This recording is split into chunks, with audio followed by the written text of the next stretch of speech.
Good morning. I told you I would be back. Well, this morning I'm going to try a little bit different approach to my session. And I'd like to go back and tell you in my own words my experience with how to care for a dog, especially a sick dog. It's hard sometimes to figure out what's wrong with our animals, our pets. Um, and once we've committed to an animal and they show signs of being ill, we almost do anything to try to help them and make their life better. So we had rescued a dog. My goodness, it's been many years ago. I want to say like in 2004, 2005. And he was a wonderful pup. He must have been maybe 5 months old, and he was a mix. He was probably golden retriever and hound dog mix is what we always thought. And he ended up living approximately 16 years. So he had a good long life.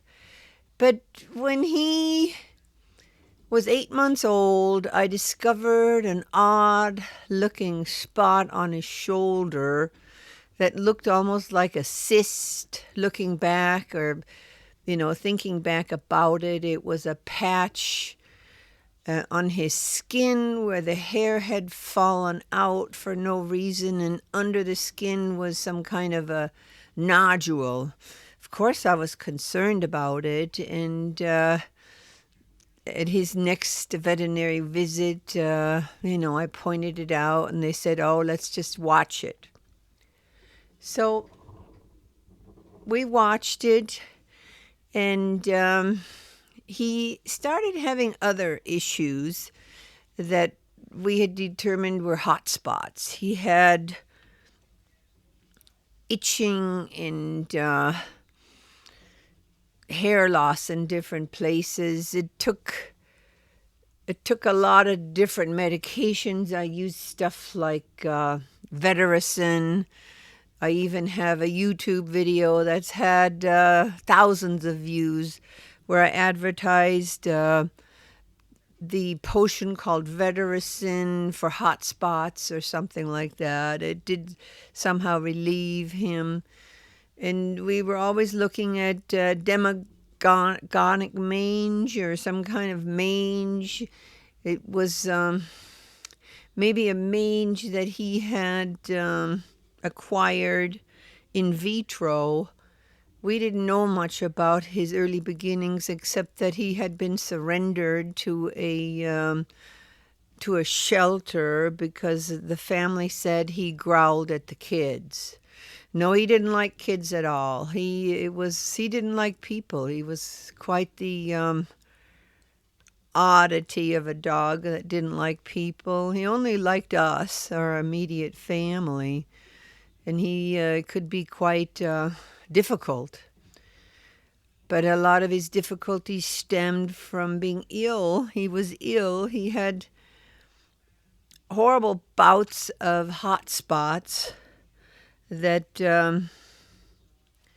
drove us crazy. We fed him the best diet we thought we could at the time, the best dog food we could afford, and the best veterinary care that we could afford. Some vets said, "Oh, we got to cut that nodule out because it was growing." And I did allow them to do a biopsy on it, and they drained it, and but his hot spots just kept coming, and they were quite difficult. It was difficult for me because I saw how he suffered. And I really do think it was some type of mange. And if I hadn't changed his diet as radically as I did, he probably would have been succumbed by that condition. I often, when many years pass, we kind of forget how awful and devastating that was. Yes, I was working full time, so when I got off from work, to see him sick was always devastating for me, and no vets could ever give me answers. They would just take my money and subscribe a new potion of some kind or a new drug. But nothing ever cured him. It just seemed to make things worse. None of them really ever addressed his diet. Of course, they wanted to put him on one of those veterinary diets, like From Science diet, where you pay twice as much for dog food, but you can only buy it because it's a subscription. And I think I even tried that at one point, and it really didn't help. It was so devastating to me that I made an appointment with the dermatology department, the specialists at a big, world-renowned veterinary hospital. One most popular, where all the vets get trainings, or a lot of very good vets supposedly get their training there. And he became a patient there. It was not, they still allowed me to pay. It wasn't as bad as it could have been, but they still charged enormous amounts of money to have him analyzed, and his blood was analyzed, and he was there for hours at a time.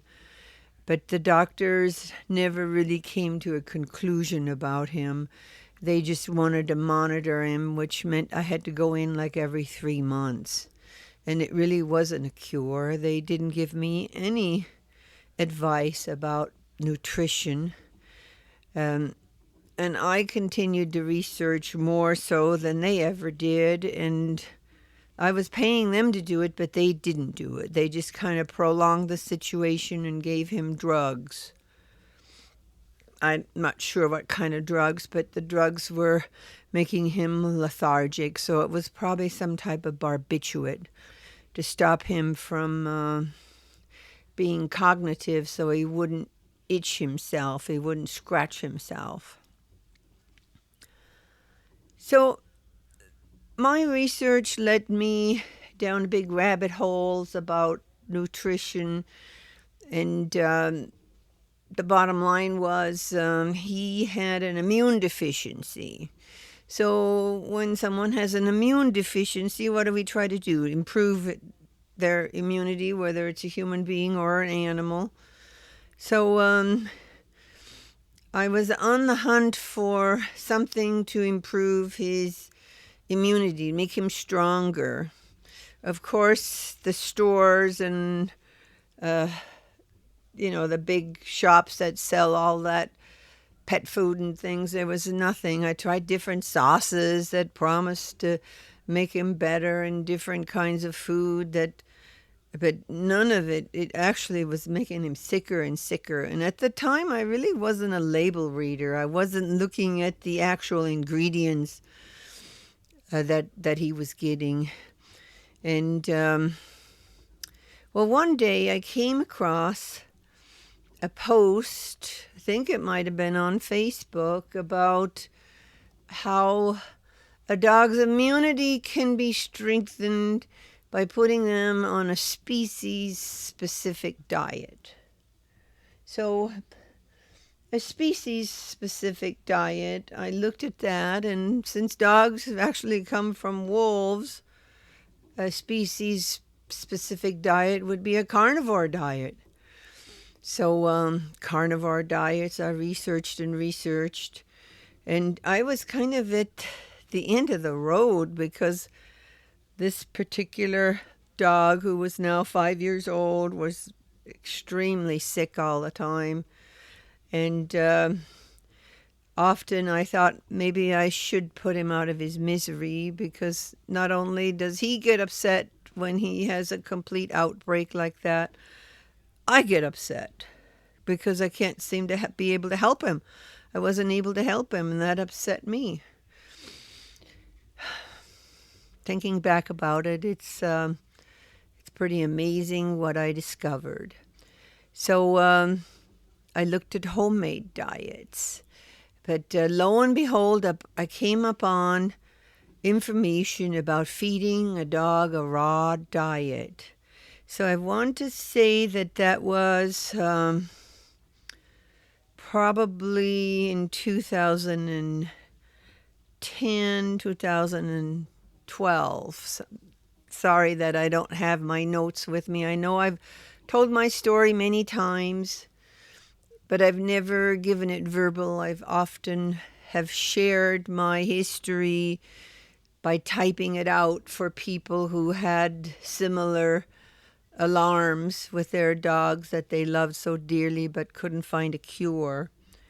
So I came across the raw diet information, and it said that dogs are really basically just wolves, and their whole system is driven by enzymes that are fed by fresh food, which would mean raw meat.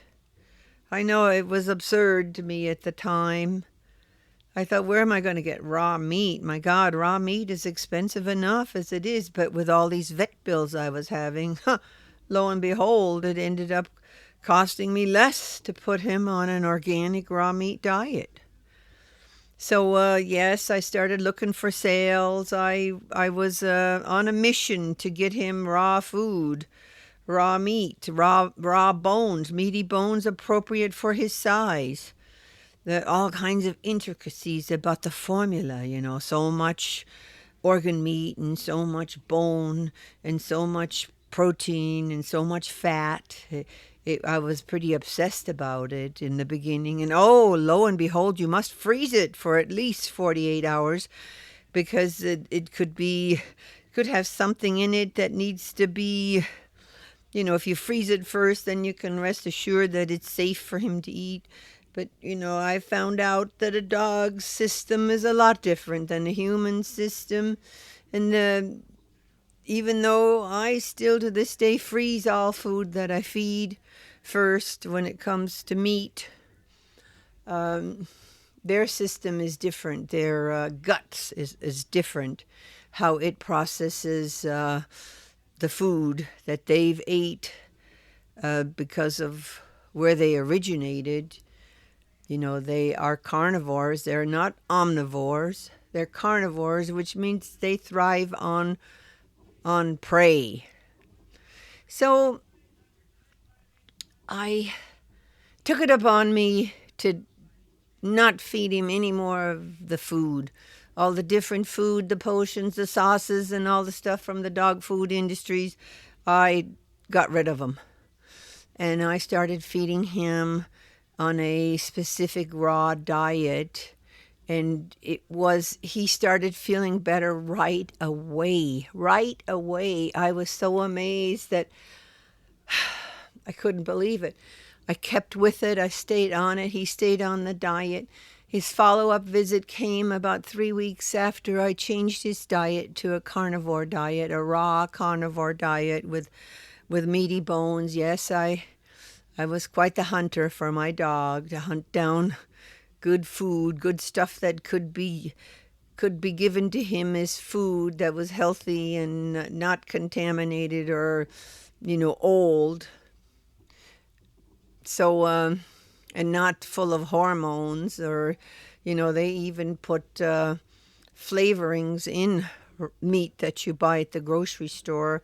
I think I was going through some of the really fancy health food stores, and then I found connections where you could buy large quantities of meat, goat, sheep, cows. Gosh, it's been a journey. It's been approximately 15 years now. So it's been a journey to find good, appropriate food when you have your pet on a raw food diet, a whole food diet like that for their health. The reason I kept him on it is because he immediately improved. All his symptoms went away. His hair started to grow back. His color changed. The texture of his fur changed. His energy changed. His teeth got really white. He was no longer moping. Of course, I also removed him from the drugs that they had him on. So here I had a healthy dog. I was so proud of him. I was so proud of what we had come across. I was excited, really excited, and I wanted to go out and share it with the world. But oh, lo and behold, our personal vet was so against it. How dare you do that? Come to find out, he wasn't connected with the dog food company, the factories that produce the food that everybody feeds their dog, kibble and other dog food products. So they just would never recommend a raw carnivore diet for a pet. That's absurd. You're going to kill him. And I said, well, here's the proof. He's completely healed. His whatever that was on his shoulder has disappeared. No, he was adamant that I was out of my mind. So I fired him. And then I went back to the world-renowned hospital for our follow-up visit because it was part of the $500 I paid. And I had a special meeting with the dermatologist, the head of the dermatology department for animals. And I said, look at him. And he honestly, when looking in his eyes, he agreed with me. My God, that's awesome.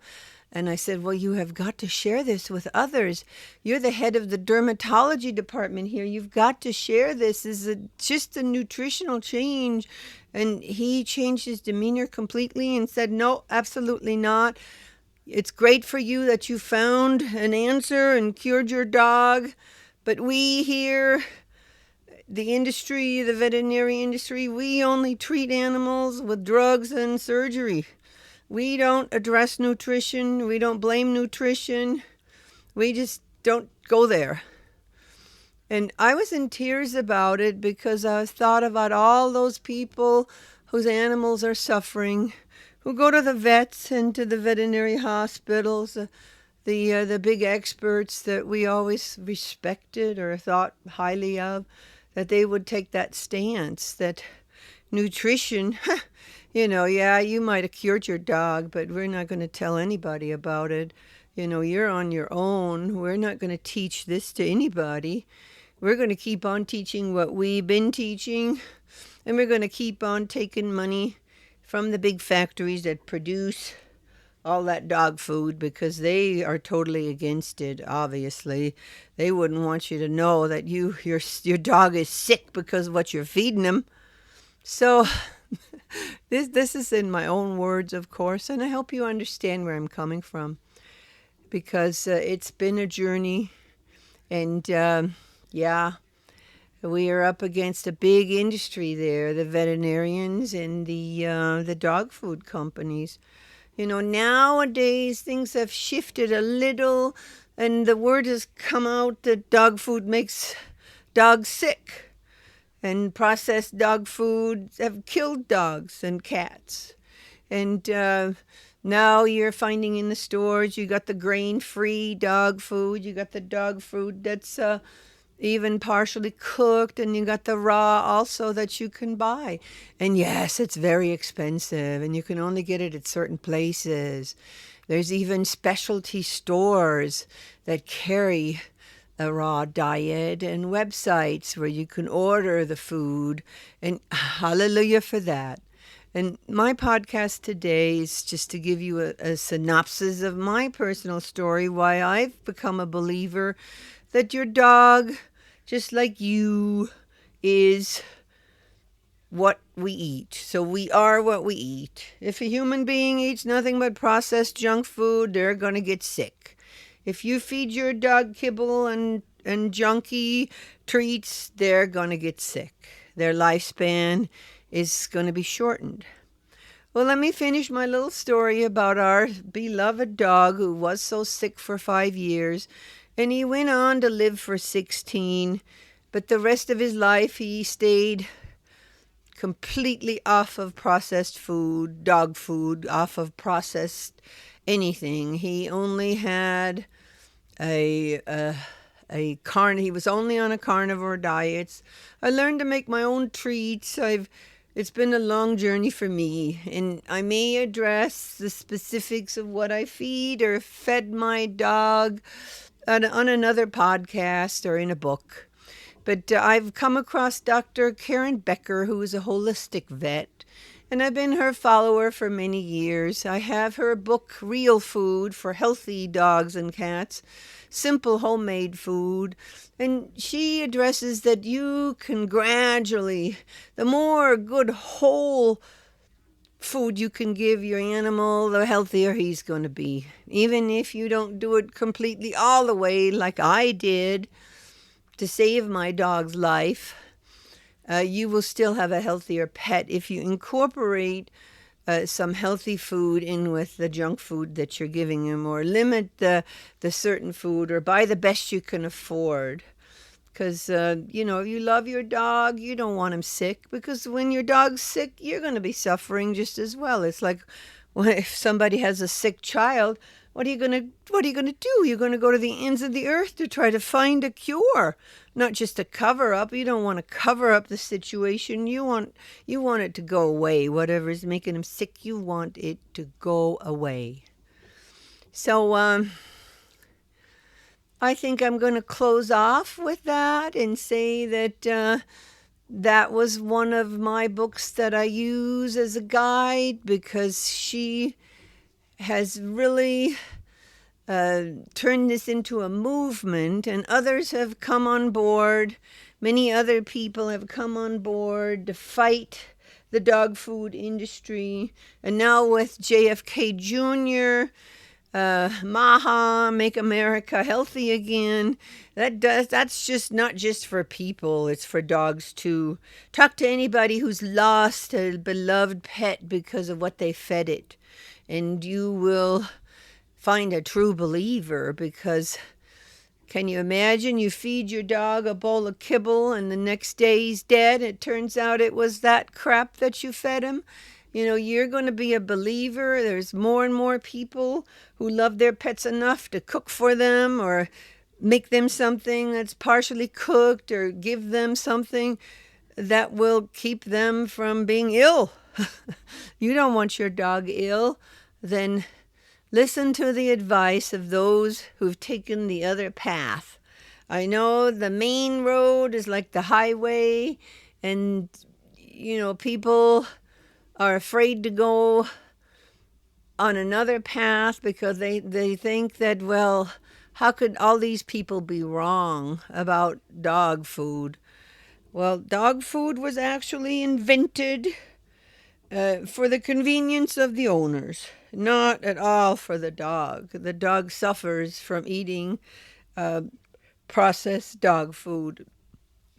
So let me finish up and say that I will probably read some specifics out of Karen's book, Real Food for Healthy Dogs and Cats. She also addresses different vitamins. She addresses how you can transition your dog and how you can incorporate good, wholesome food. And that's what I suggest, because it's difficult. Some dogs take to a raw carnivore diet instantly. Others do not. For one reason is I believe that dog food also has addictive properties in it. And once they're addicted to a certain kind of dog food, it's very difficult to get them off of it, and cats as well. And that's all they'll eat. And just think of the money veterinarians will lose when they don't have to put an animal under anesthesia and clean their teeth, because a raw diet will not cause the kind of plaque that dog food does. And we'll leave it at that and say thank you for joining me again. This is my second episode in season 1. And I'm addressing the dog's diet, and cats as well, because our pets are not as healthy as they could be because we've been lied to. Thank you, and see you next time.